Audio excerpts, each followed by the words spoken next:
Hi everyone, and welcome to my guide for the Penshot RF Rogue.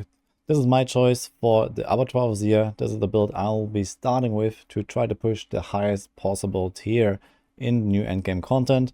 I believe this is either the best or the second best rogue build available for this content, with the other one being Twisting Blades. I might try that one as well, and I will have a guide for you guys as well. I have already updated the max roll guide for Twisting Blades. The pen shot build is handled by Darkside on max roll.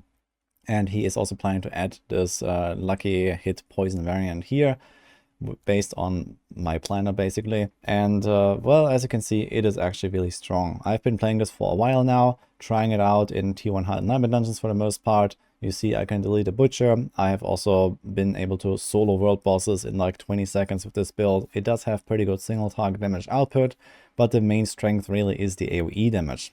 With Pen Shot, you have this incredible AoE potential where you shoot into a pack and then every single enemy hit produces those side shots with the trick shot aspect. And with the Tibaul'ts will bug and the combination combo, you can have up to 22 combo points with a perfect roll.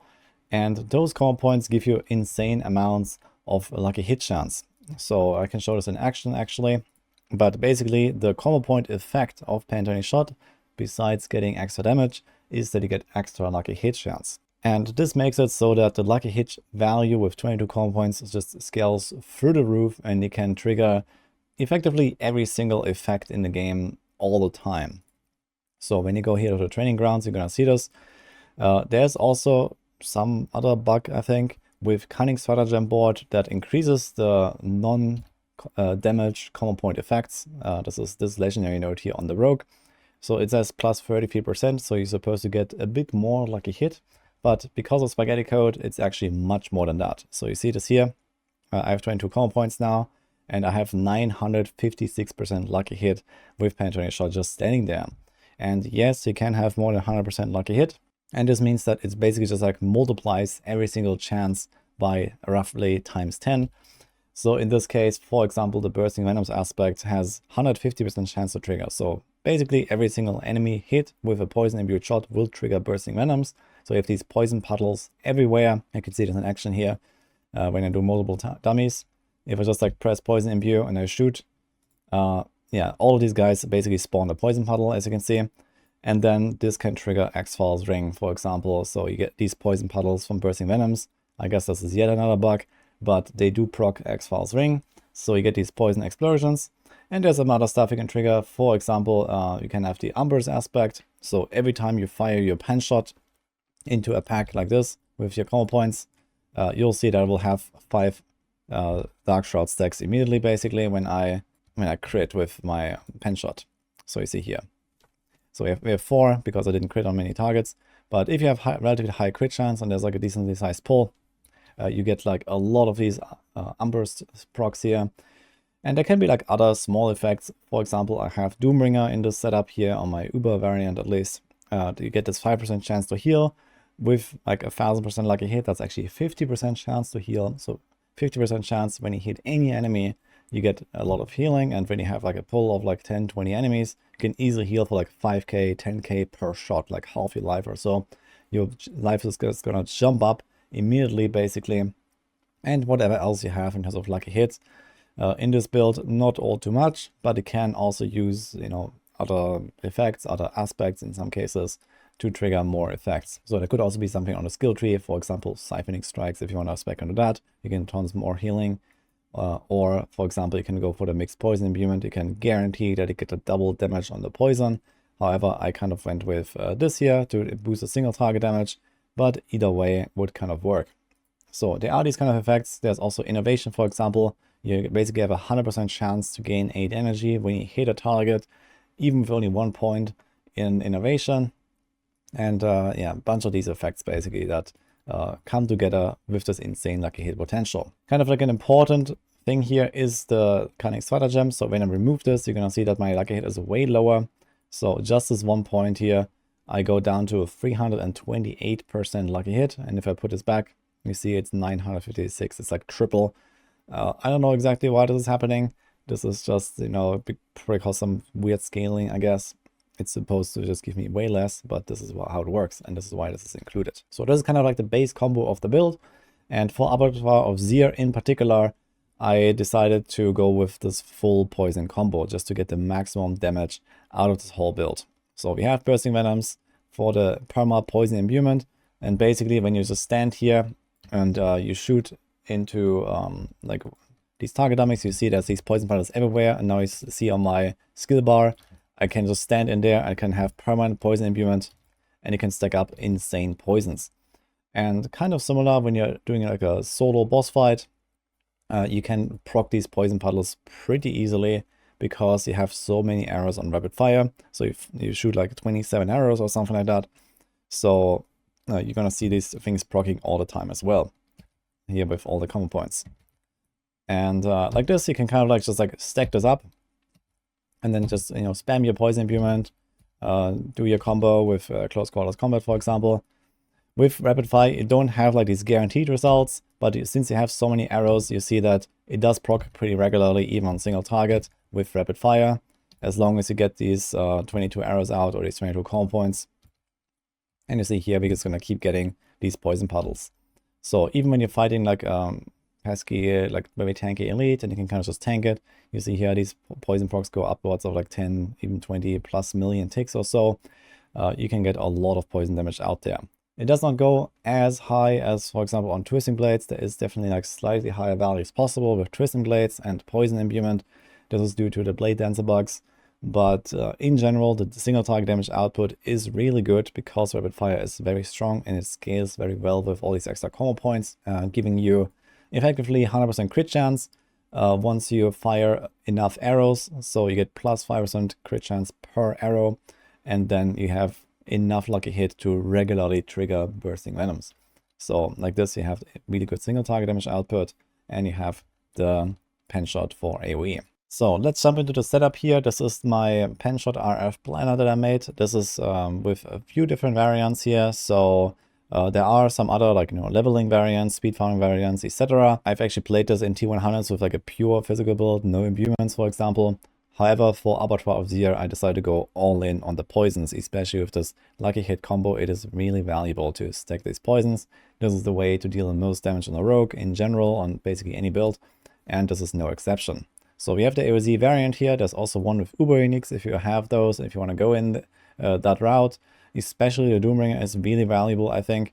But the Shaco can also be good as long as you want to deal with the disobedience aspect. Because if you wear the Shaco, there's no way to cap your armor to a high enough value to survive without disobedience. So this is kind of like the main difference there. But to go over the setup, I already explained the main combo with the Bursting Venoms. You have basically guaranteed triggers of these. You stand in the puddle, you can spam Poison Imbuement as much as you want. And then we have the trick shot aspect. This gives you the side arrows. This is pretty important, especially for the large pulls. Pendulum shot releases these extra arrows to the side. That also has lucky hit, so they can also trigger more stuff. And then we have a rapid aspect here. This can also be accelerating if you want. This can also even be you know, some other, like, you know, elements aspect, for example, if you want more raw damage. However, I felt this is just like the best to make it more smooth and give you extra like power, basically extra damage output, and this gets replaced by the Doombringer once you have that sword. And here's a corruption that goes on a two-handed weapon that gives you plus 80% imbuement potency, so basically plus 80% poison damage. So this is why this is included here. There are some other aspects that are not included. For example, Edge Master's aspect. You might be wondering why. This is because it straight up just doesn't work for poison imbuement, so it does nothing, else this would be in the build. However, here we have corruption, and this actually gives us a lot of damage output. Most of the other items are basically just defense. So you see this here. There's a might aspect, there's a cheats aspect that we have on the neck. We have Umber's aspect. If you can't scale enough armor, you also could replace one of these with a disobedience, similar to the Uber version I just showed. So the best one to replace here would probably either might or cheats aspect. So one of those two could be the extra armor in case you cannot hit that armor requirement. However, I would really recommend to try to get that gear and make it possible to have roughly 14,000 armor or so. This build actually with like perfect best in slot gear has like almost 16,000 armor, so it's actually overcapped by quite a bit. You need roughly 14,000 for the highest tiers of Abattoir. So you don't need to have perfect gear or perfect rolls. Here in the game, as you can see, I'm just standing here with like 13.6k, and this is a 21.8% armor roll. This is a 21.8% armor roll. If I equip like a bit better amulet here with 28.5, here I'm at 40.1k, and this is perfect. So you don't need to have perfect rolls everywhere. It is definitely possible to cap your armor, even with like, a bit imperfect rolls, but you need 3 rolls. So the chest, the helm, and the neck. And then Tibaul'ts will cannot have any. This is a required like armor piece that doesn't have any armor. So you have to use this unique, and you can't get a 4th roll. But if you have those 3 rolls plus the Paragon setup exactly like this one, you will have enough armor, and you don't need disobedience aspect. Now, to go over the skill tree real quick, it looks like this. We have full investment in rapid fire with the advanced rapid fire upgrade, and we have full investment in penetrating shot with advanced penetrating shot. Advanced penetrating shot is extremely helpful because it slows all enemies hit, so you can actually just walk up to a pack, do a pen shot, potentially even without combo points, and you can just apply the slow. And this is really valuable because of the cheats aspect. You get a 37% damage reduction if you have it on the amulet, otherwise 25. You can also trigger, Umbers for the Dark Shrouds. And most importantly, you also trigger the slow damage reduction here from the Wiles node. This is on the cheap shot Paragon board. And this is also where we put the new glyph, the Tears of Blood. And when this glyph is ranked up, it buffs this ran out to ridiculous amounts. So you see this here, 42% damage reduction from slowed enemies on top of the cheats aspect. So you can get a lot of extra EHP from just applying the slow, and you do this very easily by using pen shot. And on top of this, pen shot also knocks down elites, so you can also completely disable them, at least for up to 5 seconds, until they become unstoppable. And then you have to play more defensively if they're not dead yet. But it is a very strong crowd control tool and helps you a lot in this build to survive. Then we have the Shadow Step and the Dash. You need those 2 skills together because this build runs close quarters combat like almost any other rogue build right now. And the only way to trigger the cutthroat portion of this is with Dash and Shadow Step. So you have to use one of those 2 skills every 8 seconds or more often to trigger this close quarter combat damage multiplier. And this is a really huge multiplier. It gives you like triple damage or so. So you want to have this active. Every 8 seconds you need to hit a target with one of these 2 skills. And we have the upgrade here for the shorter cooldown. We have the upgrade here for the slow. This is not even required. So if you want to free up 2 points, you can like remove those 2, I guess, and just have a 1-point dash. And that's kind of fine. Then we have the Dark Shot here. Dark Shot is not on the bar. This is just to get the passive effects. So there's a chance to not lose the Dark Shrouds. There's the extra movement speed. You can also spec into the 8 crit if you want, but I think the movement speed is probably generally worth more. Either way works, and you get them from the Umbrous aspect. So when you shoot into the pack, you get those Dark Shroud stacks, and this is why these points are there. Then we have the full poison imbuement. Here with the mixed poison imbuement or blended. So this is more of the AoE route. With pen shot, you get the double poison damage every time, and this is more of the single target route. With rapid fire, you get the 75% extra. And since rapid fire has this insane crit bonus, you can trigger this like nearly all the time, basically, with rapid fire. There's damage reduction from debilitating toxins. There is innovation. You can also spec a bit in like Alchemist's Fortune, so there is even more lucky hit if you want that, but it's kind of not really required because at some point you just straight up have 100% chance to trigger. You keep bursting venoms, for example, and your Umbrers. So you don't actually need to really spec into this. And then we have the haste down here for the extra movement speed or attack speed. Mostly the movement speed and close quarters combat. So you see here, yeah, even with like a leveled Tears of Blood glyph, this already gives you 156% multiplicative damage bonus. Close quarters combat is really OP this season. And this is even without a second ring that has damage to crowd controlled, but you can roll damage to crowd controlled to boost this passive on your rings and on your weapons. So you want to have this on a crossbow, on your one-handed. There's a condemnation, so it doesn't have that. Here's the Axe Files, also doesn't have that. But later on, when you have the Tears of Blood, you do buff not just this damage reduction from slowed enemies, but also this damage to crowd controlled enemies. So this is like the ultimate board to put this glyph. It buffs both your damage multiplier and your damage reduction. This is absolutely crazy. And when this thing is leveled up, you get like 105% damage to crowd controlled enemies. And if you look at this now, your damage multiplier goes up even further from this. So from 150 something to 180, for example. So you do quite a bit more damage on top of the actual effect of the glyph itself. So this is how that setup works. And now let's jump into the Paragons and go through some of the choices here. So we have 4 glyphs only, so there's not many glyphs on this build. There were 5 glyphs previously, but you have to kind of give up one of them. You just can't really fit them in because of this Tears of Blood glyph being so large, especially once it's leveled up to 50. It's going to increase to radius 5, and you want to pick up every single node in its radius, basically. So it looks like this. So I dropped one of the boards here once you acquire the glyph. You see this here, there's like 3 different variants. One before you have the glyph with 5 glyphs, and then once you get it after your first Abattoir of Zir, basically you're gonna spec to this variant here. So you have to do a bit of respecking, but it's not really such a big deal. And you also want to pick up the Cunning Spider gem, so we just don't have enough slots for more glyphs. But the ones that we do use is Efficacy. Efficacy gives you plus 20% poison imbuement effect, basically, so plus 20% damage for your poisons. Also, we get a bunch of armor here, for example, on the starting board, which is kind of nice. Then we have the Control Glyph. Control Glyph boosts your close quarters combat. You have tons of damage to crowd-controlled enemies. So this is the strongest glyph possible. You also apply the slow very easily, so it kind of works. And we have the diminished glyph here. There's 10% damage reduction from physical damage and a bunch more armor. So this also helps us to reach this armor cap, and just gives us more base armor that we can scale with our gear. So that's why it's included. And here we have the Tears of Blood. And if you want to level up a 5th glyph beforehand, I also had Canny here. You can use a bunch of other glyphs there as well. This is not really necessarily one that you level very frequently for many builds, I guess. So if you don't have Canny, I wouldn't really recommend to just rank it up for one run. You can just like do one Abattoir of Zir tier 1 with this, even if you don't have this leveled, and then just kind of like toss it out with the respec, basically. And then finally here on the cheap shop board, we put it Tears of Blood, and this is just the one glyph you really want to try to pump to the maximum once you start grinding out Abattoir. A few other important notes that I pick up here is the All-Res and the Life. So you pick up a lot of very defensive notes. As you can see, there's a lot of armor here as well. We have armor and the damage reduction from Elite, from Safeguard, for example. Here's the armor from Spearhead. Here's more damage versus crowd controlled on the cheap shot board. So this is overall just the strongest board.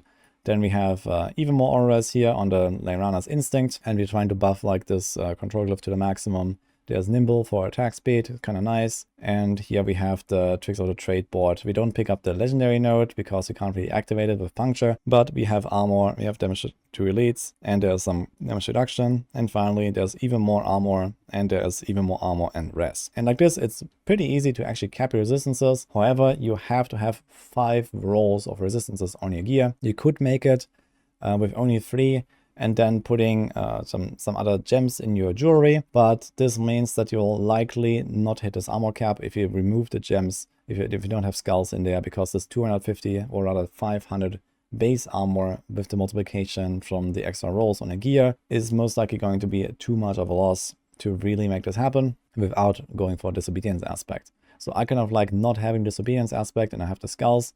And because we have a bunch of extra all-res from various nodes here, it's quite easy. You don't need to have like perfect rolls on your res. So if you see this here, for example, if you look at my character, I'm going to be quite overcapped. Here is 25, 20, 17, 35, 15.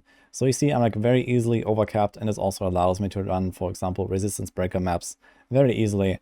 And I don't have to worry about resistance breakers. So that's kind of nice. So we have triple res on the boots, and we have 2 res on the helm. If you have a Shaco, then you have to put the 2 resistances on another slot, for example on the chest, or you can put it here with the gems. But again, as I mentioned, this will make it harder to hit that armor cap. So this is kind of like up to you. And if you have perfect rolls on some of those resistances, or you have like the perfect distribution, for example, you know, with your ring rolls here with the secondary roll, you can try to make this work with just the gems. For the vampire powers, this is the setup here. So we have Accursed Touch and Flowing Veins as the 2 major powers.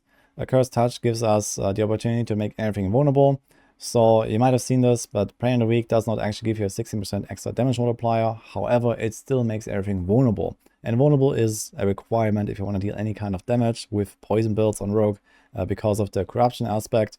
This is simply too good to give up, and in this case you need to have permanent vulnerable on everything.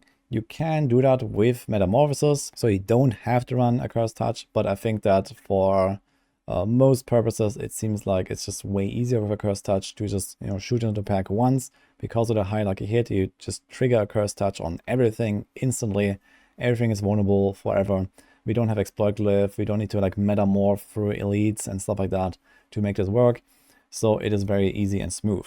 And you still have your unstoppable that you can use for Tibaul'ts Will and to get out of crowd controls from the Shadow Step. So you have to double Shadow Step with Ravager aspect. In like this, I feel like I'm not really in danger of getting crowd controlled very much. I felt like this is just a better choice than Metamorph. But you can run Metamorph if you want. Then we have to pair on the weak, I mentioned that. Here's Ravenous, just extra attack speed. Since we have relatively high mobility, this can trigger sometimes quite easily as well because of the lucky hit. So you have insane attack speed, and it's just speeds up the cycles. So we have this included, and there is Undying. You don't need to run Undying, however, I feel for Abattoir of Zir, the extra healing will be very valuable, even if you try to heal through, for example, Siphoning Strikes or even Siphoned Victuals. This is like one of those defensive aspects that drops potions, so you could consider even that one, but then you have to give up another pretty strong defensive power, which I don't recommend. So I just put in Undying here, but you could try to move this around to something else. For example, Resilience, so you have more damage reduction. And lastly, let's talk more about the item rolls. I think most of the stuff is already pretty straightforward. So you want to have a lot of armor, you want to cap your resists. So you want to try to roll armor wherever you can, which is Helm, Chest, and Amulet.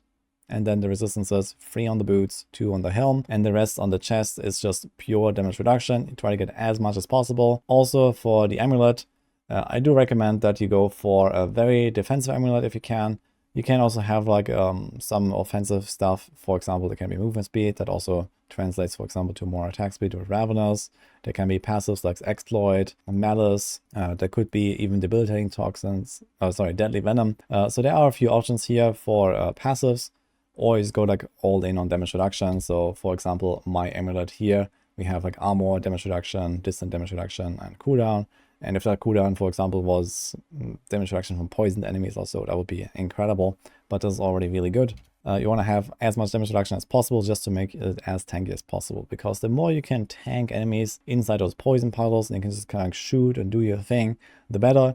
And this will just allow you to also like survive those Bloodseeker fights at the end of Abattoir runs much more easily when you're tanky. So the more the merrier, basically. A ring should look like this here. Resource gen is kind of optional, but crit chance, life, and crowd control damage is extremely strong. Instead of resource, you can also go for vulnerable damage, close damage, lucky hit chance. So there's a bunch of options there. And yeah, the weapon also, they should look like this. We have all stats, stacks, and then again, damage to crowd control. And for example, vulnerable damage or close damage, or similar to the ring, you can have a bunch of damage modifiers there, basically. And the same for the other weapon. So this was the guide for my Pen RF build that I'm going to be playing in Abattoir of Zir. So come Tuesday, I'll be trying out this build exactly when I go into Abattoir of Zir. Let's see how far we can push it. I'm quite excited for it, and I hope that this guide helps you to also succeed with the Rogue. Rogue in general is looking fairly fine, not as good as a Barb and a Sorg, of course, but I believe they can hold up their own, especially because of the Tibaul'ts Will bug. Otherwise, if you don't want to use that bug, yeah, you can replace the pants. You can even replace Condemnation if you want, and then get, you know, another, for example, defensive pair of pants, another offensive mod on the weapon slot, if you don't want to go for that Tibaul'ts Will combo point bug. But this is kind of like, you know, what glues the entire build together, the insane lucky hit. So if you don't go for this, yeah, it's probably not really gonna feel so great and so fun. So I really recommend you to try out this Tibaul'ts Will stuff if you haven't done it already. And this is the guide, so wish you good luck when it comes out. You can follow my journey here on YouTube. I'm going to be live streaming, I'm going to be uploading stuff, of course, and of course on my Twitch stream, so feel free to hang out and let's see how far we can get. Let's see if I rip day 1, who knows, but this is how it is. Hope you enjoyed this video, and see you guys in the next one.